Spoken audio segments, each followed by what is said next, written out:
out the challenges that are pounding the Philippine basic education. These are lack of school facilities and resources, Sa sektor ng edukasyon, kabilang ang mababang punto sa Pilipinas sa isang pagsusulit pagdating sa creative thinking. President Ferdinand Marcos Jr. admits the Philippine education system has failed Filipino children. 70% ng mga batang Pilipinong estudyante ngayon di marunong magbasa. Filipino learners are not academically proficient.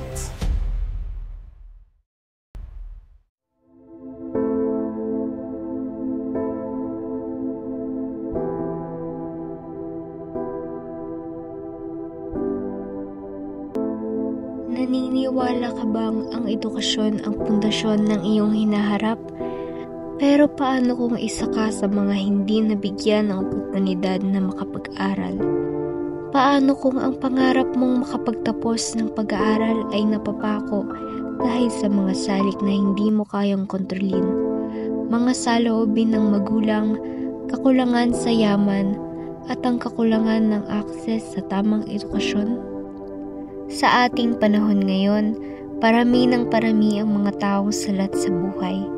Yung masasabi nating mga walang-wala talaga. Yung mga namamalimos sa kalye upang magkaroon ng panglamang tiyan. At mga umakyat sa mga pampublikong sasakyan para mag-abot ng sobre na halos walang pag-asang magbago ang kanilang kalagayan. Sa kabila ng lahat ng pagsisikap, tila ba sila ay nakatali sa isang paikot-ikot na siklo ng kahirapan. Isang siklo na nagsimula pa noong sila ay mga bata. Noong ang kanilang mga magulang ay hindi kayang magbigay ng sapat na edukasyon at mga pangangailangan para sa kanilang kinabukasan. Sa tuwing balik eskwela, lungkot at inggit ang madarama ng mga batang dapat ay nasa paaralan. Ngunit dahil sa hirap ng buhay, kinailangan nilang maghanap buhay.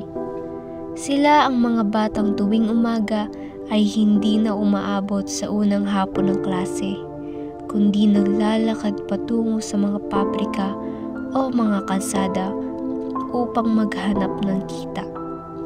Kadalasan, ang mga pangarap ng pagiging doktor, guro o inhinyero ay nagiging anino ng kahirapan. Mga pangarap na kalaunan ay nauurong dahil mas kailangan nilang magtrabaho para sa pamilya.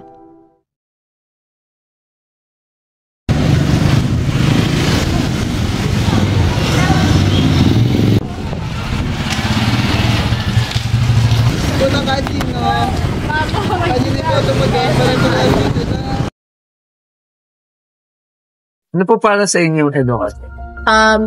Sabi nga po, diba, sa ating kasabihan, no, education is the most powerful weapon, no? So, napakalaki ng epekto. Ang edukasyon ay napakahalaga. Kaya mas mahigit pa sa kayamanan yan eh. Kayamanan na yung makatapos ka ng pag-aaral. Ay, saka... Kailangan ng mga anak natin magkaroon ng magandang buhay para ikabuhay niya sa mga... Ako'y nag-aral. Hindi ako magka-president. Diba? Mas maganda kung nakatapos talaga ng pag-aaral. Kasi, unang-una, makakatulong sila. Diba? Kasi yung anak ko nag-aaral din, grade 9, gusto ko. Yung dalawa ko naman, nag-asawa na. Kaya yung gusto ko nag-aaral din sa Empecasting, grade 9. Sana maging ko kaya kanyang pag-aaral para siya nakatulong sa amin. Sa kanyang mga kapatid. Diba? Ang edukasyon para sa akin ay isang bagay na kung saan kailangan natin. Diba mayroong sinasabi yung ibang tao na diskarte versus diploma? Para sa akin, akala kasi ng iba na okay lang na puro diskarte ka, na okay lang na masipag ka, pero kasi sa panahon natin ngayon, tanggapin natin na kapag hindi ka nakapagtapos, kapag wala ka ng pag-aralan, talagang hindi ka makakakuha ng trabaho na talagang bubuhay sa'yo. Hindi katulad ng nakapag-aral ka, kapag humanap ka ng trabaho, mas madali. So para talaga siya sa future natin, na kung gusto natin ng magandang hinaharap, magandang kinabukasan, kailangan talaga natin na mag-aral para ayun nga, makakuha tayo ng magandang trabaho, na makapag-provide tayo para sa kinabukasan natin.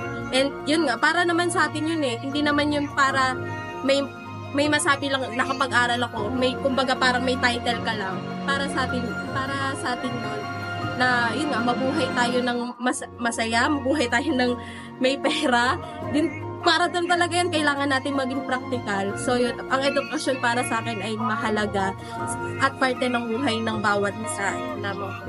Napakalaking bagay. Kayamanan na yung makatapos ka ng pag-aaral. Kahit saan ka makapunta, may ilong na yan yung pag-aaral mo. Napakalaking bagay yung pag-aaral sa lahat. Yung number one, the best may diploma. Basta't may diploma ka, kahit saan ka makarating. Yun. Madali mag-apply ng trabaho. Pag wala akong pinag-aralan, ang abot ko. Construction. Pero pag yung may diploma ka, pwede ka sa ibang bansa, madaling makapag-apply. Mahigit pa sa kayamanan yan eh. Diba? Ang kayamanan nauubos sa edukasyon hindi. Habang nabubuhay ka, meron ka edukasyon. Kasi kapag may pinag-aralan ka at nakatapos ng pag-aaral, kumbaga makakapagtrabaho ka ng maayos, kung ano man yung gusto mo, pumunta sa ibang bansa, mas maganda. Kumbaga yun ang kahalagahan ng edukasyon. Kumbaga hindi ka maapaka ng mga nasa taas kasi may pinag-aralan ka eh. Edukasyon. Okay, ang edukasyon napakahalaga. Una, ay hindi lahat ng kabataan o ng tao ay nabibigyan ng oportunidad para makapag-aral. Kaya nakakapag-aral, minsan scholar, minsan hindi tulong sa gobyerno makapag-aral. Ang edukasyon ay isang paraan para mapagpagod sa buhay mo. Kailangan ng mga anak natin magkaroon ng magandang buhay para ikabuhay niya sa mga pamilya niya at palakihin ng maayos ang mga bata. Yung magandang asal. Ganun. At nakakatulong din siyempre ang edukasyon sa mga ugali ng mga bata. Mahalaga ang edukasyon para sa akin kasi ako, sisimulan ko sa akin kasi ako hindi nakapag-aaral din. Kaya gusto ko sa mga apo ko, madalas nilang magginawang pag-aaral para madala nila sa kanilang paglaki. Hindi na ako nakaranas bago ang mga apo ko pa hindi ko pa pag-aralin.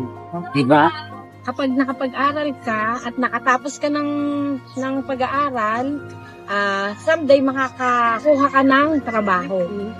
Diba? Kaya napakahalaga ng edukasyon sa isang mga kabataan at katulad nyo na pag-aaral ang uunahin dapat ninyo. Kung wala kang pinag-aralan, pagdating ng araw, walang mangyayari sa buhay. Kung ikaw ay nakatapos, mas maganda ang magiging buhay. Ang edukasyon ay napakahalaga. Maganda edukasyon. Dahil pag wala edukasyon, magiging ka. Kung hindi ka magtatrabaho construction, magiging trabaho mo. At tricycle. Kung nakapag-aral ka, di siyempre, mahalaga may pinag-aralan. Magandang kinabukasan. Pag ikaw nakapagtapos. For me po, education po is bobo lang, something that guides us to a way na para po mag-success po tayo sa buhay. Kasi po marami po tayo natututunan through the years po na nag-aaral tayo. And through education din po, natututunan din po natin yung paano po mag-manage ng time natin, tapos po yung paano po natin mailalabas yung mga ability natin na dito po natin alam na meron ka na tayo. Kasi ang edukasyon na bibigay ng magandang kinabukasan para sa future ng mga bata. Isang po na lang dyan, isang tao may pinag-aralan, isang tao wala. Mas madaling makapag-apply ng trabaho ang meron kang edukasyon. Kumpara dun sa, hindi ka nakapag-aral. Kasi halimbawa lang sa akin, kung ako ay nag-aral, hindi ako magta-tricycle, di ba? Yun yung pinagkaiba ng nag-aral at saka hindi. Kasi kung yung mga nag-aral, maganda ang trabaho nila, di ba? Kasi kung hindi ka nag-aaral talaga, yun, ganito lang, construction, tricycle driver, hindi ko na minamalit yung gano'n, mga kasi marangal naman yung trabaho nyo. Kasi yun lang ang pinagkaiba sa nag-aral at hindi. Kasi yung mga nag-aral, isa magandang pwesto. Kami, hindi nag-aral. Eto, diba, sa makainitan. Yan sa labas ka sa mga, ka ng mga alikabok. Yan yung pinagkaiba ng nag-aaral at hindi. Edukasyon kasi, yan yung pinaka-preparation mo para sa future mo. Pag nag-aaral ka, siyempre, makakuha ka ng magandang trabaho para sa magandang buhay. Para matin po mga bata. Ano po siguro yung masasabi niyo kapag ano po yung epekto sa tao kapag may diploma po siya? Makarangalan niya. Madali sa trabaho. Hindi pa akong trabaho, di ba? Sabi nga po, di ba, sa ating kasabihan, no, education is the most powerful weapon, no? So, napakalaki ng epekto kapag pinahalagahan natin yung edukasyon. Kasi mamumulat ang bawat isa sa atin, no? Kung papaano tayo makapag-isip ng tama, no? At kung papaano din natin mahuhubog yung mga sa English yung mga insights, no, and perspective ng bawat isa sa atin. Kasi through this education kasi, hindi lang to nakapaloob dun sa classroom natin, no, but kung paano tayo mamumuhay araw-araw. Ang epekto ng edukasyon ay napakahalaga, hindi lang sa buhay natin araw-araw, kundi kung paano rin tayo magdesisyon, no, at mag-isip ng tama. Yun lang po at maraming salamat.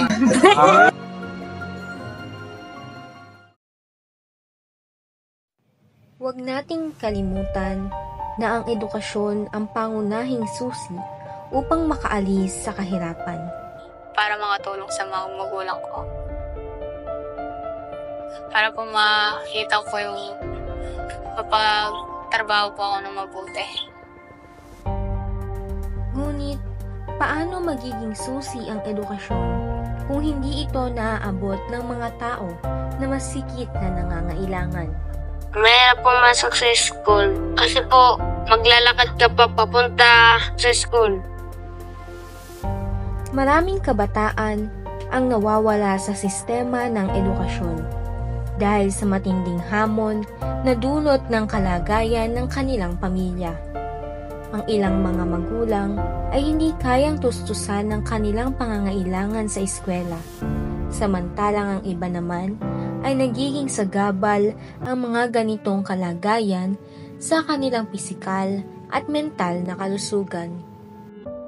Kahit na may mga programa ang gobyerno at mga NGO na naglalayong matulungan ang mga kabataang ito, may mga pagkakataon na ang mga hakbang na ito ay hindi sapat.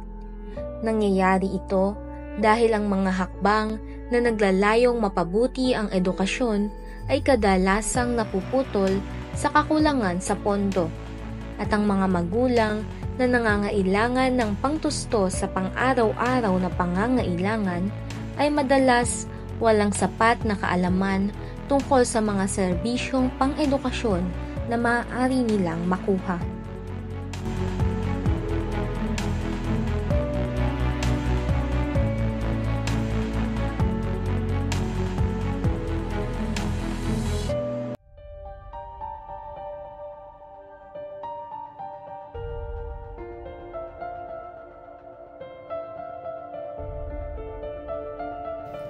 Ngunit sa kabila ng lahat ng ito, may mga taong patuloy na nagsusumikap at nagtataguyod ng mga programa at proyekto upang matulungan ang mga batang hindi nakakapag-aral.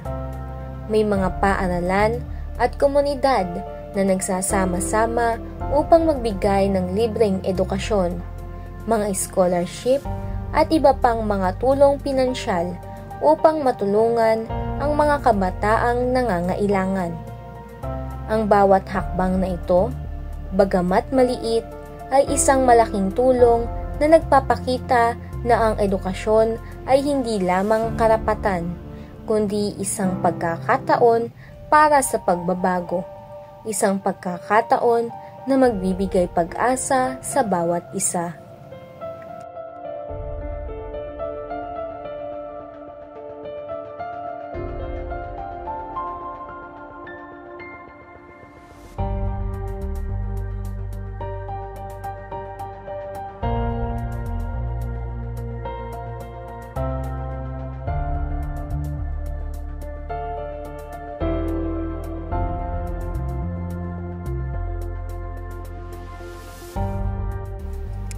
Sa kabila ng lahat ng pagsubok, isang mahalagang tanong ang nananatili. Kung ang edukasyon ay isang karapatan, paano natin matutulungan ang mga kabataang nawawala sa sistema ng edukasyon upang magkaroon sila ng mas maliwanag na kinabukasan? Paano natin maiiwasan na ang edukasyon ay maging pribilehiyo lamang ng may kaya at hindi ng bawat Pilipinong may mga karapatang mangarap ng mas maganda at mas mataas para sa kanilang kinabukasan?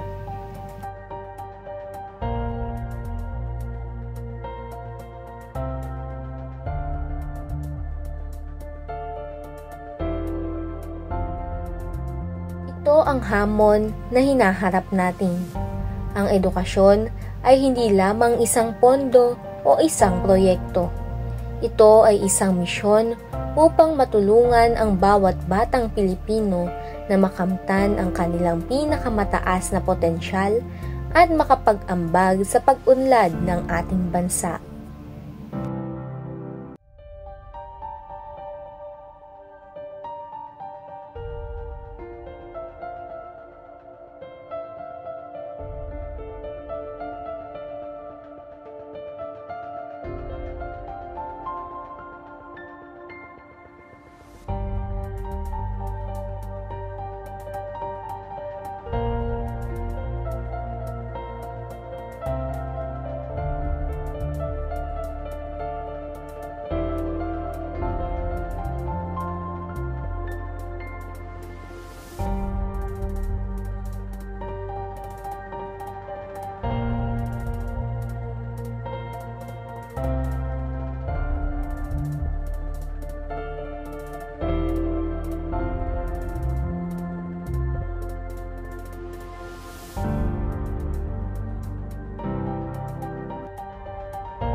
Education is one of the most powerful weapon sapagkat ito ay isang bagay na magagamit natin hanggang sa hinaharap.